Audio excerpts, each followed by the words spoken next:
Marker. Just talk to me a little bit about your work and how nature and environment takes a little bit of play. It's been gradual. Uh, I think it kind of started when I was in Paris in '51. I certainly got away from the German influence, and saw a lot of Cezanne and the painters I admired. Getting out into nature touched me, and I, I I started then, not as much as I do now. I'd go out and do little sketches and then come in, but more and more I've worked directly, and it seems to be best for me. Oh. As a Kansas artist, how would you sort of rate yourself? I mean, in terms of your degree of recognition and. Well, I've gotten much more than I ever expected. Uh, I'm very fortunate. Uh, I think several things has happened. Maybe I've gotten better. Maybe I've gotten more secure with it. But part of it was this rebirth of a kind of an environmental situation. I was in a show about 15, 20 years ago called A Sense of Place. And that was kind of the beginning of this growing concern with locality. What that last question was, it wasn't anything I had written down. I just came up with it. How do you say recognition that you Recognition. receive? Speed. Marker.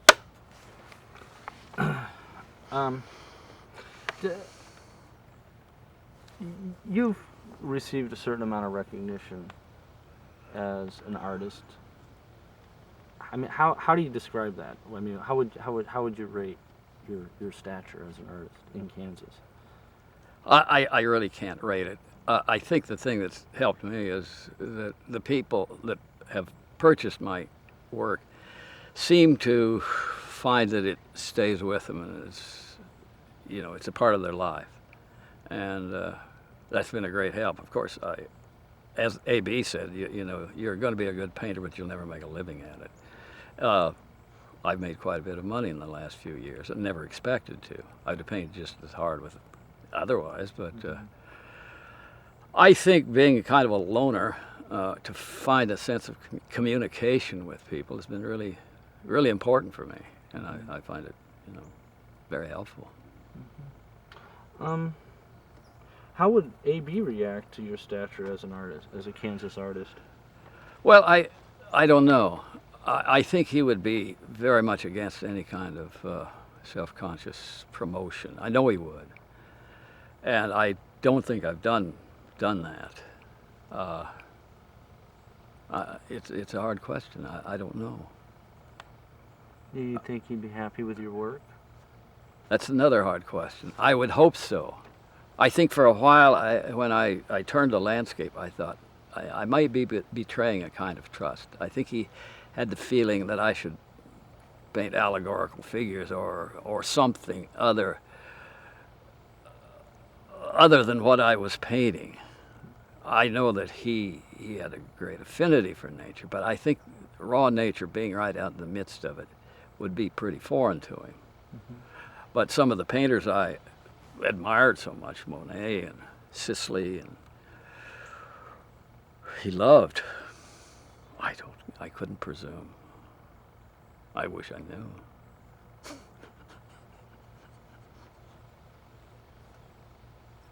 And cut.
Speed, marker.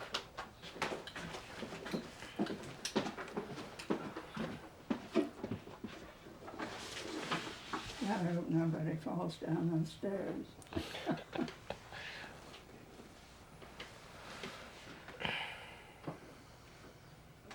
We're looking at a painting from 1911 of a man with, well, we call him the man with the large ears and the big eyes. Do we know who this is? Are you talking to me? Are you just talking? Are you talking for the microphone? Well, we're going to have to pretend that we're talking amongst ourselves and it's just Yeah. us four and Yeah, the other 10 people aren't here. I see. So, Well, as far as I know, this was a man, he simply asked to pose for him, but I'm not sure. People have speculated that it might have been Herbert Baldwin, but Who ran Dust Storm Gallery? yeah, Der Sturm, but a lot of things don't fit other portraits that we have seen of him, so it's hard to know. I doubt if it was. Too many things are very different. Anyway, it's a good portrait, and that's all that matters now. Looks like he's got Picasso's hair. and something of Picasso's intense Yeah, gaze. it does. Well, it isn't Picasso, No. I can be sure of that. Okay. Remember the young boy off the street that he did? Yes. Was that earlier or later than this? About the same time, I think. Yeah. He said it was perfectly permissible to ask somebody, some passerby, to come and pose for you if you liked the look of him. People were not insulted, and they'd very often do it. So that's where he got a lot of portrait models. I hate to do it now. What's that? I would hesitate to do that today. Ask somebody off the street to That's come in and right. pose. Yeah. Much as Well, I- you Maybe a wouldn't student dare. from a class or something. Yeah. Well, this man has a very intense look on his face, Yes. and I've always sensed in this portrait exaggeration, obviously, of the size of his eyes, and perhaps the ears have been enlarged, and the chin and mouth have been made smaller. I see a carryover here from Bloch's work as a caricaturist, Sure. which he, of course, had been doing just a few years earlier, and I guess was still doing somewhat at this point. Well, I think all of his portraits had something of that. As long as he painted portraits, from life.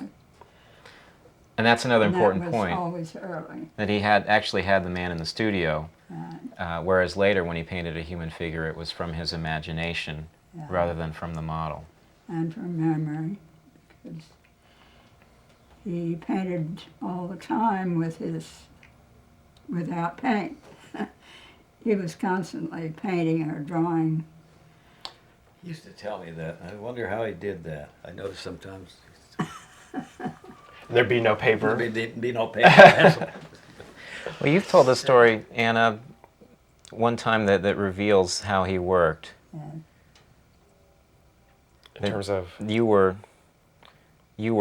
doing something, and he was watching you. What happened?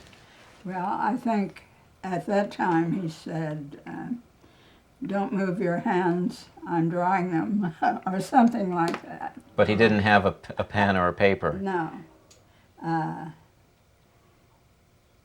But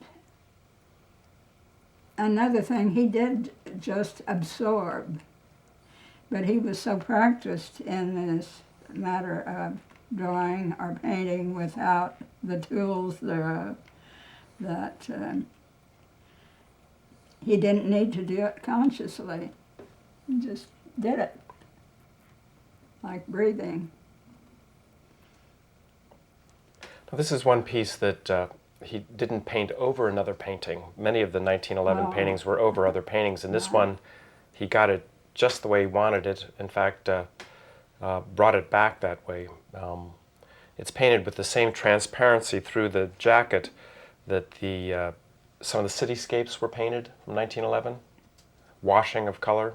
Yeah. But yet the face is done with thick impasto, much like the two nudes from also that same date. He's combining different explorations into different techniques and using all kinds of different techniques in this year of 1911. Don't you think this was done pretty much directly at one? I think so, It absolutely. looks- Maybe even in one sitting. yeah, it Yeah. doesn't look as if he'd gone back and Yeah. worked Scott, on it. you know these paintings more intimately in these respects than anybody else about the technique and The physical, methods. yeah. You've been in close touch with the pictures, Yeah, this particularly paint. these early ones. Would you like to get Tim, would you like to get Scott talking about what he just did actually in front of the picture? Yeah, this in this particular painting, Albert Bloch hit it on one shot. I mean, many of his paintings from 1911, he would paint over another painting and then have a painting. This one, he worked with very transparent paint through this area, but then very thick paint in through the face. The impasto in the face is jagged, very forceful, much like the two nudes from 1911. And the paint through the jacket is in a very thin wash. And the type of handling of paint in through the jacket and background is very similar to his cityscapes from 1911, one of which is at the Lembach House in Munich, a gift from Anna Bloch. And he brought this one he hit and brought it back in one shot. Probably did it just in one sitting. I mean, it's very direct. There's no fidgeting or no changing. And the thin washes, you can see that he scrubbed the paint on. There's almost no paint there, a lot of ground showing through. In fact, he used white paint on top of the ground, which shows through in the white, giving it some modeling and some depth of color there. This painting is unvarnished. Some of Bloch's early works are unvarnished. Some of them he varnished. Many German expressionists would not varnish any of their paintings, but Bloch, on the other hand, varnished some and didn't varnish others. That's about it for this.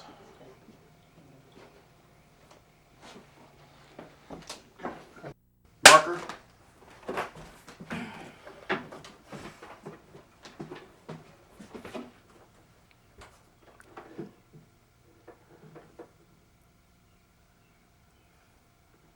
We're looking at a painting called Im Walde, which means in the woods, from 1914.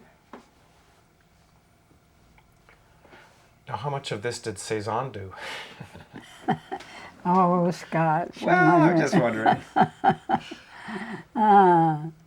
But you know, those trees, those trees are the same trees he used throughout his whole I career. know. And that's wonderful to see them at this early Right. date. I think Cezanne did mostly the figures in the foreground, maybe. Okay. They look like they're from one of his card players' paintings. Right, particularly the central figures, plural. This one on the right is not so Cezanne-like, right? No, that one is clearly an Albert Bloch, and Right. that figure stayed with him Right, for quite a long time. right. No, he was very envious of the tramps in the woods. You know, he thought of them as having a life without responsibility and being able to go where they pleased and do what they pleased, which isn't so close to fact, but anyway, it made several nice paintings. Were there a lot of tramps in Germany that might have led him to that? Well, there must have been. Yeah. He really talks about them and writes about them even as actual figures. So, They weren't gypsies, were they? well, not that I know. I'm not sure. Of course, gypsies might have their families with them, whereas this is just a group of Yeah, men. these were what A.B. thought of as Footloose and all that. It's great the way he's done the fire, just with the white and the red. It just is flickering. You yes. can tell that it's warming their hands. Yes. And There's a poem about the tramps in the wood, but I don't remember what it's called or where it is exactly. It's probably written about this time when he painted several of these paintings. Oh. I believe this is the only one that's still here. there are drawings too from this Yeah. this type. Yeah. Are there any preparatory drawings for this particular piece? Not Or that related I, drawings? not that I remember or not that I know of. I'm Yeah. not sure which. Right, right. This painting I restored in the early 80s, and it's in good shape. It's in real good shape. It traveled back from Germany okay. Yeah. That's good. I think we got enough on this.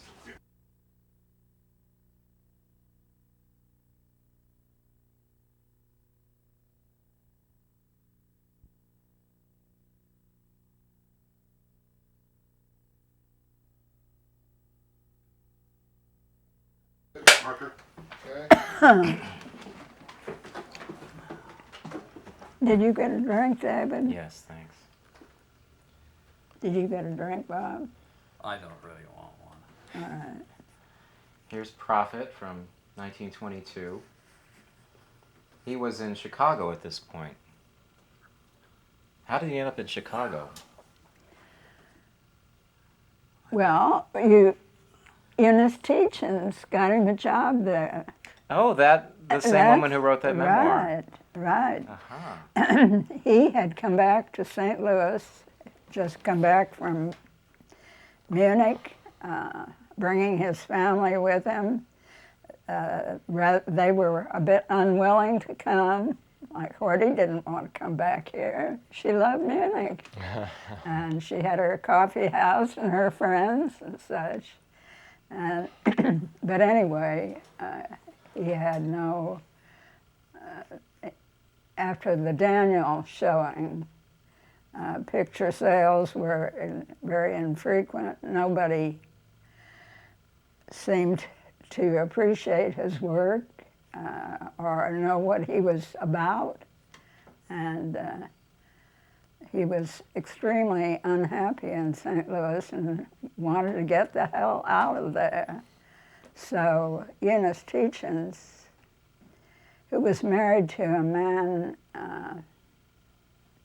I can't remember his last name. His first name was Cloyd. She mentions him.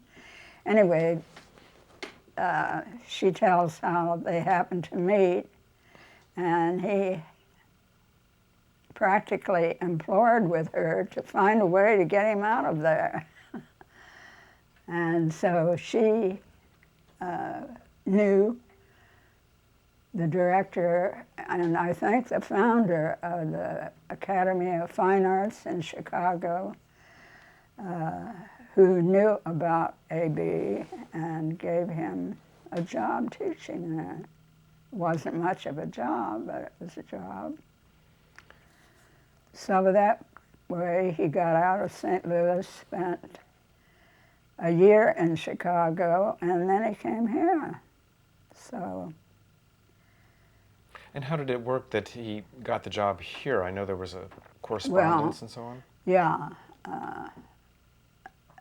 I don't remember how he learned that the job was open, but he did, and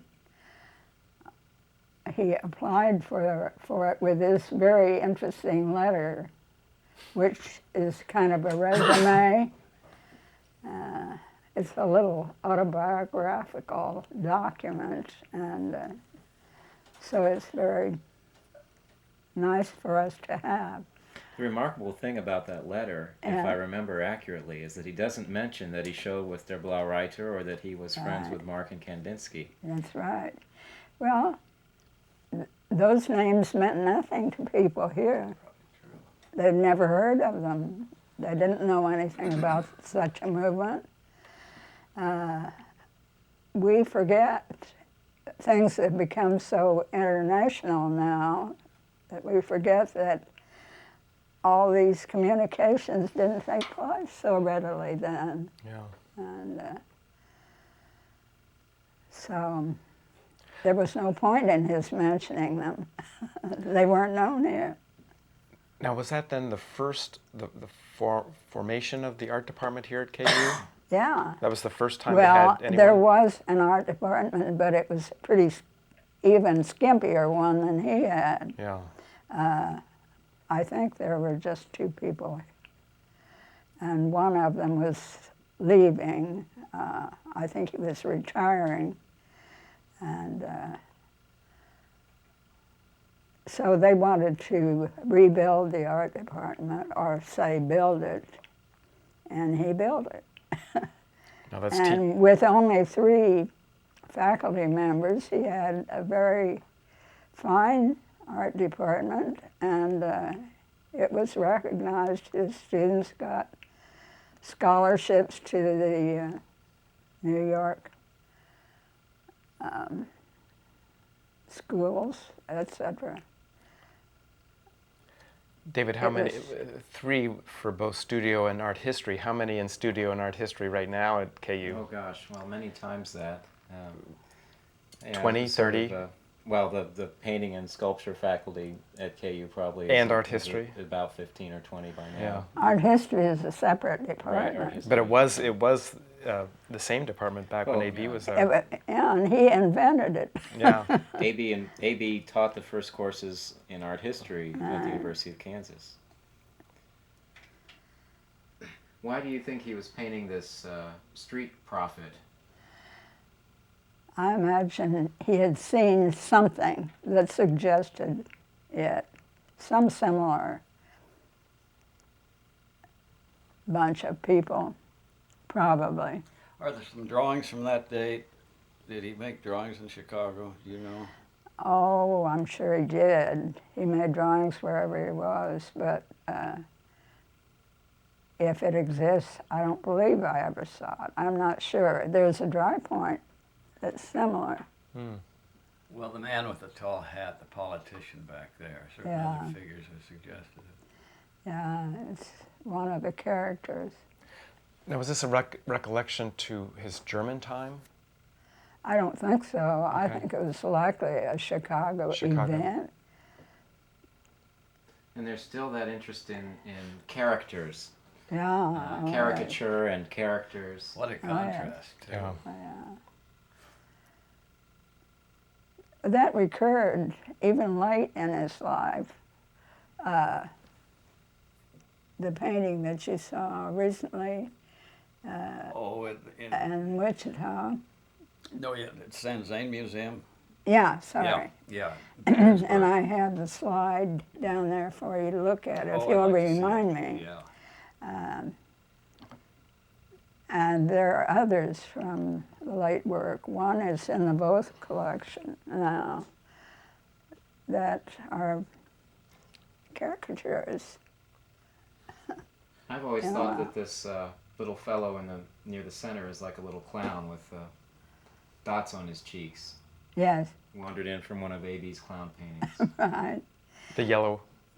in the yellow coat. with the Yeah, cap. they do that. Occasionally, do some that. of those remind me of characters in Ensor. Uh-huh. Even in some of the later work, there's an Ensor kind of feeling. Oh, definitely.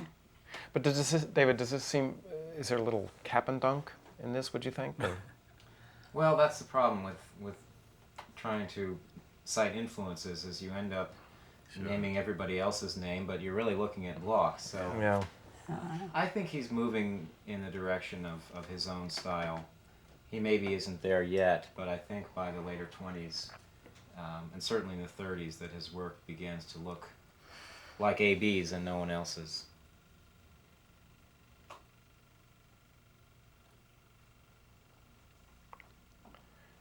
Okay. I think we're Right, doing the this one. 20s were a transition. And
What does that do? Tells them where they are in the film. Allows us to match the sound. Okay, go. We're looking at St. Francis in the Woods from 1927. This is actually the first picture we've put on the easel that was actually painted in this studio. How did Bloch end up here in Lawrence in this house? Well, he got a job here. And it was a job he wanted very much, and his letter of application is very, very fine and very revealing and informative. And there were 2 houses for rent at the time, and so he rented this one, which was close to the university, and he could walk there. 1922. So he built the studio. I mean, he had the studio built. It was merely an attic and no floor even. And so after painting in the department where he had a studio at his for working in, but he couldn't work in it because students were always knocking at the door. So he needed privacy and quiet, and he realized that he'd have to do something about it, and he had the studio built. And he was very, very happy in it from then on. And so I don't know, I know which picture he first painted in Lawrence, but I'm not sure which picture he painted first here in the studio. Do you know? Let's David? shut the AC off. Oh. It's okay. You can keep rolling. Mark it, marker. I feel that this is really the first of the later work, somehow. How would you I've always felt that. how would you distinguish the later work from the earlier work? Oh, You said you feel this is the first Yeah. of the later work, so it Yeah. must be a kind of change that's evident here. you're asking me a question that I have to think about, and that takes too much film. Well, let's just look at this painting. Yeah. Didn't he do several St. Francis themes? Seems No, he did not, and there's a drawing, maybe that's which is a very, very different sort of thing. It's merely one figure, St. Francis, and then way back in the background is a slight indication of another. No, he didn't. This is the only one I know of. he was so fascinated with St. Francis. I remember him Yeah. That's telling me true. I should read the Little Flowers of St. Francis. Yeah. Remember? Did you? Oh yes. What did he like about St. Francis, Bob? Oh, Or Anna? Bob.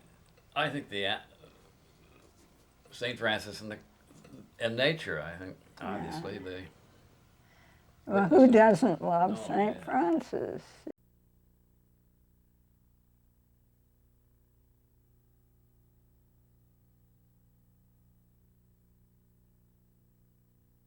Marker. What does that do? Tells them where they are in the film. Allows us to match the sound. Okay, go. We're looking at St. Francis in the Woods from 1927. This is actually the first picture we've put on the easel that was actually painted in this studio. How did Bloch end up here in Lawrence in this house? Well, he got a job here. And it was a job he wanted very much, and his letter of application is very, very fine and very revealing and informative. And there were 2 houses for rent at the time, and so he rented this one, which was close to the university, and he could walk there. 1922. So he built the studio. I mean, he had the studio built. It was merely an attic and no floor even. And so after painting in the department where he had a studio, that is, for working in, but he couldn't work in it because students were always knocking at the door. So he needed privacy and quiet, and he realized that he'd have to do something about it, and he had the studio built. And he was very, very happy in it from then on. And so I don't know, I know which picture he first painted in Lawrence, but I'm not sure which picture he painted first here in the studio. Do you know? Let's David? shut the AC off. It's okay. You can keep rolling. Mark it. Marker. I feel that this is really the first of the later work, somehow. How would you I've always felt that. how would you distinguish the later work from the earlier work? Oh, You said you feel this is the first Yeah. of the later work, so it Yeah. must be a kind of change that's evident here. you're asking me a question that I have to think about, and that takes too much film. Well, let's just look at this painting. Yeah. Didn't he do several St. Francis themes? Seems to No, he did not, and there's a drawing, maybe that's which is a very, very different sort of thing. It's merely one figure, St. Francis, and then way back in the background is a slight indication of another. No, he didn't. This is the only one I know of. He was so fascinated with St. Francis. I remember him Yeah. That's telling me true. I should read the Little Flowers of St. Francis. Yeah. Remember? Did you? Oh, yes. What did he like about St. Francis, Bob Oh, or Anna? Bob. I think the St. Francis and nature, I think, obviously, they. Well, who doesn't love Oh, St. yeah. Francis, who preached to the birds, who took a vow of poverty and lived up to it, and whom, well, he's a very holy and beautiful figure that appeals to almost everyone. Well, that's actually a good description of this painting, I think. Right. I've always loved how St. Francis is using the lion as a footrest. Yeah, right. Talk about taming the wild beast. We see here this wonderful luminosity and transparency of Bloch's work of the 20s. Yeah. A great delicacy and lightness, kind of ethereal quality. Close tonality. Close tonalities, yes. Yeah, there's a brief moment in the mid-20s when he works with this palette.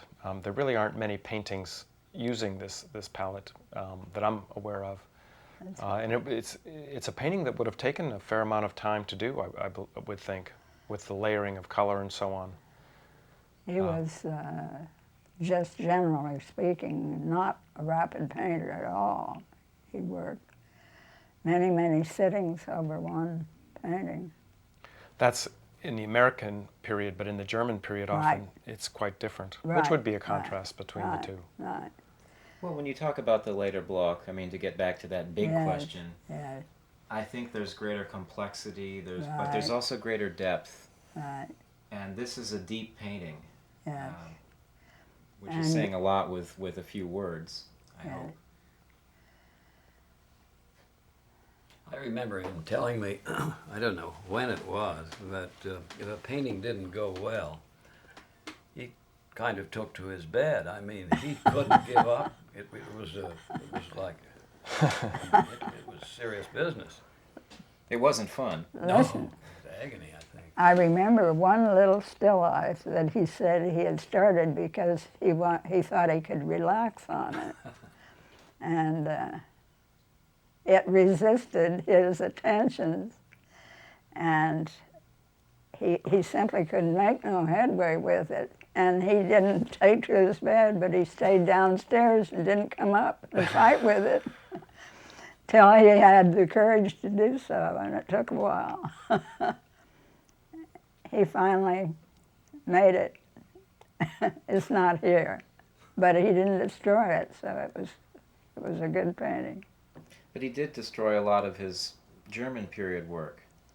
Yes, but people get the idea from something that was written not by him, maybe in the catalogs, that he had a fit of destruction and destroyed a lot of the early works all at one time. No, he didn't do that. He may have destroyed a number when he was deciding whether to bring back with him paintings. But that's not, his way of destruction was when something didn't satisfy him and he realized it, he would destroy it. A picture had to live up to his expectations or else out with it, off with its head. Well, we have photographs of some of those paintings in his Right. record book, Right, and we're maybe a little sorry that he Yes. destroyed them. yeah, We'd like to have those back. yeah. Let's cut here and put another painting on while we have some film left in this mag. Married the Oh. daughter. And I think he's the one that blew the whistle when he found the house was open. Are we rolling? After that, I have lost- never heard directly of the painting, Yeah. and I've not heard indirectly of it either. It's a pretty important painting, I think. Now we're looking at a painting called December from 1931. There's a pretty dramatic change in Bloch's work here from the lightness and delicacy of St. Francis in the Woods to this very sort of heavy and dark quality. This piece is a little unique, I think. This particular palette I don't recollect seeing in many other works, although the feeling and the theme is very much involved in a lot of the later works. If you compare this to the one called Winter in the Dead Wood in the Nelson Atkins, this one seems to be more of a specific place with that little house in the center with the smoke coming out of the chimney and the little pole next to it. Remember when I told you about it when you first came up here? I said, A.B. realized in this picture that he was in Kansas. Is that when the palette got dark like that? Well, that's when he painted this picture.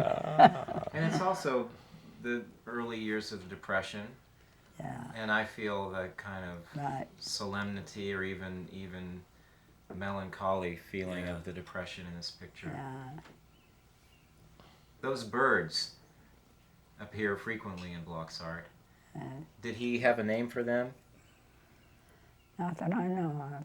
I mean, are they ravens? Are they crows? Or... Well, I would say they're crows, but then I don't think I asked him, were they actually crows? Yes, they're crows. You can tell.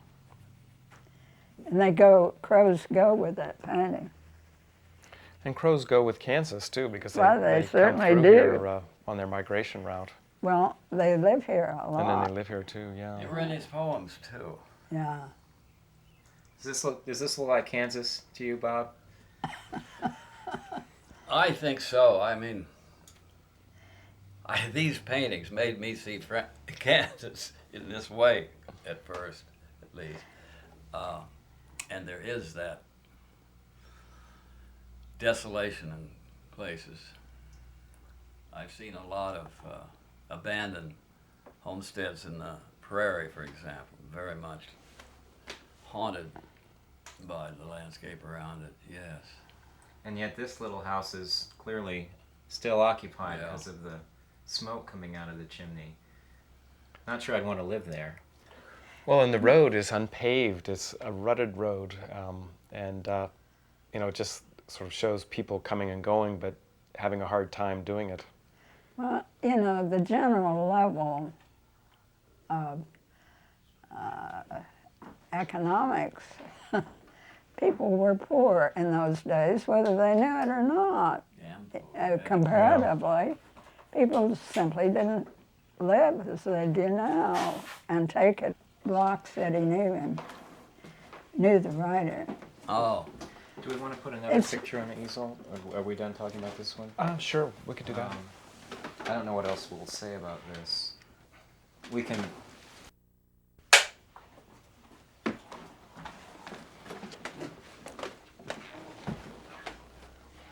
Okay.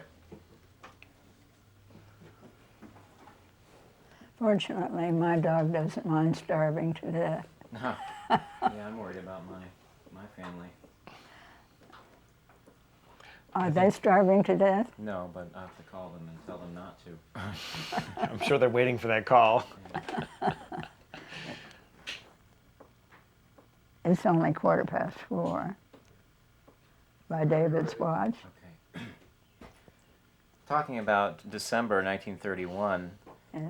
even if it looks like Kansas, we need to emphasize that he wasn't going out and painting Oh, in the right, landscape the way Bob does, for right, example. Right, It's right, coming out of his mind and right.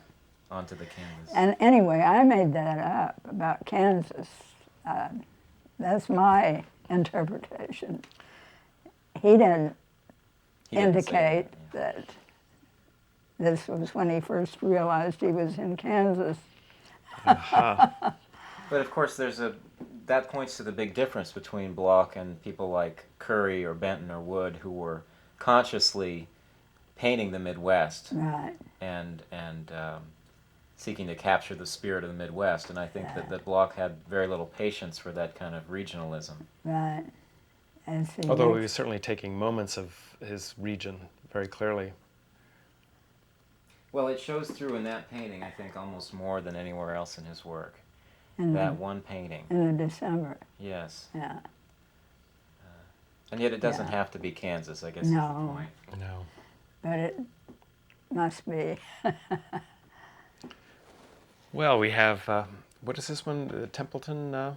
This is called Summer Summer Night. Night. 2, Yeah, because the Summer Night 1 is the 1913 painting right. with the Pierrots in the kind of milky, luminous nocturnal landscape. Yes. And here we are, over 20 years later, 1935, Summer Night 2. And is Yes. there any, what kind of background is there with this particular piece? What do you mean background? Background. What's the story with this picture? Oh, It well, says Templeton on the back. yes. What's Templeton? well, Templeton is a state of being, I guess you would say. It's Templeton is not really a place. It is, in his use of it, it's a state of being. It's a kind of earthly paradise where two people who love each other exist with things about them that they care for and care about, and live a very happy life. Earthly paradise, I guess, is the best succinct way of saying it. Remember the passing train? Was this Yes. somehow reminds me of Yeah. it. Well, it's That's a lover's sim- painting, too. Yeah, it's similar but very different Oh in, yeah. in feeling, and there are more things in that. In Passing Yeah. Train. Yeah, there are more things. Here, there are the two lovers in the landscape, and a very fitting and beautiful surroundings. Is there any chance that these two lovers represent particular people? Well, you can make them represent anybody you want, you know. Is there any You can chance? put them, you can say This is Adam and Eve, if you wish, you know. Well, Eve has clothes on, so I don't think it is. I don't know. That Eve sort of looks like Anna to me. Oh, You sort of wrap well, up like that's in a quite cocoon flattering. like that. That's kind of flattering, I thanks. think that seems. I remember her though for as long as I've seen this is this glowing chrysalis. I mean, Yeah. Yeah, that's what it's transformed right, in some mysterious way. yeah. Now, by this time, had A.B. started spending his summers in Connecticut? In Falls Village? 35. It's about that Hard time. for isn't me it? to get my dates together.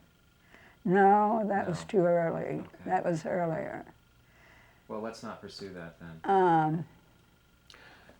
Actually, in terms of the chrysalis, it's interesting, and his technique is now developing. His painting technique is developing this frosty quality. He's using very fine lines of white Yes, to create that sort of chrysalis feeling, and does it particularly successfully here. yeah. There's very little paint there on that female figure. There's just a hint of undercolor and then just lines of white, but yet it creates a wonderful three-dimensional glowing Yes, image. yes, This is a very positive and uplifting painting. Yes. Even the movement of the trees, sort of harmonizes with the tranquility of what's going on. You can hear the night in this piece, I think. yes, Scott. Okay, let's cut and move to another painting. Marker?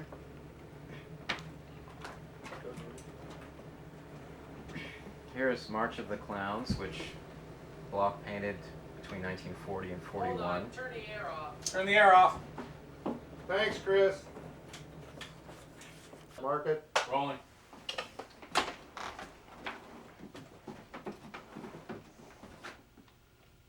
We're looking at March of the Clowns, which Bloch painted in 1940 to 41 during World War II. This is an intriguing picture. I've never really quite understood what's going on here, whether it's a celebration or a kind of darkly comic critique of the whole insanity of war. What are those cartoon characters doing along the foreground? I remember going to, I think landed in Frankfurt during Fasching. This reminds me of that awful night, first night in Frankfurt. The carnival. Yes, the their carnival. equivalent of Mardi Gras. Yeah. Well, I have always felt that A.B. painted this in anticipation, of course, of the celebration of the end of Hitler, who I don't know whether anyone who didn't live through that time can understand. He wasn't history to us. He was a monstrous phenomenon. Presence. And in actuality, in reality, not actuality, he was this little pipsqueak comedy figure, but that he had caused all that had happened to our world at that time was so unbelievable. Anyway, I feel that in this painting, A.B. called back all his clowns and all his beloved pantomime figures and the old comic strips of his youth and childhood that he admired very much, and some later ones to celebrate. So there's everything in there of celebration as well as the necessary horror that's hinted at here and there. the swastika, the hanging little figure, and of course the Star of David and the cross. And this vast procession, Including death in the upper right corner. right, But the great focus is on the cartoon characters and sort Right. of the comedy right, of it all. yeah. It's a noisy painting. There's certainly a lot of sound coming it's out a of it. wonderful sound. I've always thought of this painting as connected with a sound I know very well. Let's see if I can remember what it is. It's from Variations on a Theme by Haydn. I think it's the final variation. This is by Brahms, and it's a wonderful, noisy culmination of the whole thing. I have to play it for you. We'll close our eyes and see if we can see the painting. Right. Yeah, right. I think A.B.'s work is so musical that you often do hear the painting. As Scott just said, you can hear the landscape in the night painting there.